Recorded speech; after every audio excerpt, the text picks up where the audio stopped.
Bienvenue à tous pour ce deuxième jour de notre parcours sur les dons du Saint-Esprit et bravo à toi qui réponds présent aujourd'hui. Et si je peux me permettre un conseil, tiens-toi prêt à plonger plus profondément dans les compréhensions des merveilleux dons que l'Esprit Saint offre à tous ceux qui cherchent à s'approcher de Dieu. Et surtout profite de ce temps pour réfléchir sur la façon dont ces dons peuvent transformer ta vie et te guider sur ton chemin spirituel. Ainsi, n'aie pas peur et laisse-toi inspiré par la sagesse et la grâce de l'Esprit Saint pour les jours à venir et en particulier durant toute cette neuvaine de Pentecôte.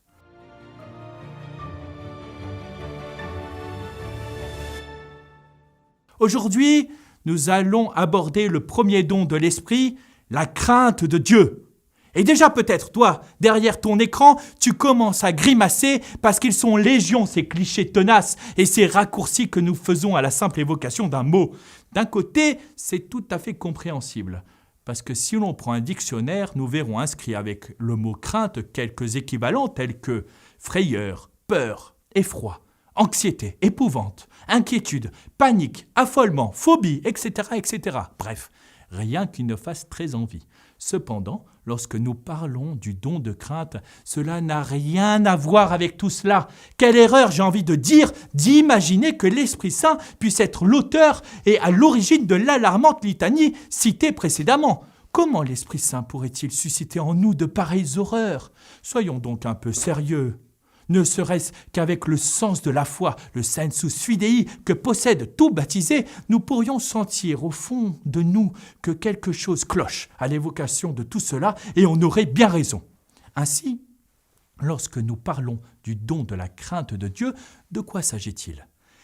J'aimerais, avant de t'expliquer tout cela, te raconter une petite histoire. Je suis très friand de toutes les petites anecdotes que les saints ont pu laisser derrière eux. Et pour mon histoire, j'en appelle à un géant de sainteté, l'un des plus grands saints franciscains que le monde ait connu, Saint Padre Pio. Un saint franciscain capucin qui avait les stigmates, qui faisait des miracles par agogo, bilocation, enfin, tu auras compris, quelqu'un d'extraordinaire. On est à la veille de sa mort, il est sur son lit, dans sa petite cellule, dans sa chambre, et on l'entend dire « Jésus et Marie, je vous aime, Jésus et Marie, je vous aime, Jésus et Marie, je vous aime, Jésus et Marie, je vous aime, Jésus et Marie, je vous aime. » Et là, il y a un confrère capucin qui est à côté de lui et qui dit « Quand même, Padre Pio, n'exagérez pas, enfin, ayez un peu confiance dans la miséricorde de Dieu, arrêtez d'avoir peur. » Et là, Padre Pio va le regarder un peu sévèrement et lui dire « Il n'y a qu'une seule chose que je crains et dont j'ai peur, c'est de la miséricorde de Dieu. » Et alors là, on peut se dire « Mais... » Enfin, il faut avoir peur de la justice de Dieu, mais pas de la miséricorde. Et Padre Pio explique que, s'il a recours ou s'il a besoin de la miséricorde de Dieu, cela veut dire qu'il a offensé Dieu.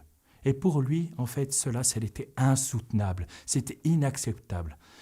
Voilà, le don de crainte, c'est avant tout un grand respect, une humilité vraie, qui se refuse de se complaire à offenser Dieu. Oui, la crainte de Dieu guérit de l'orgueil et nous enracine dans l'humilité. Puissions-nous, avec saint François, dire « Mon Dieu est mon tout ». Oui, laissons à Dieu toute la place dans notre cœur pour qu'il puisse nous combler de la richesse de son amour. Je t'invite, si tu le veux bien, à prier avec moi pour demander le don de crainte. Ô Esprit de Dieu, sois la lumière de mon âme. Daigne me remplir de ce sentiment continuel de ta présence en moi et autour de moi. Accorde-moi cette crainte bienheureuse que l'on éprouve en se tenant devant Dieu et ses créatures bien-aimées. Ô Esprit Saint, je veux être guidé par toi.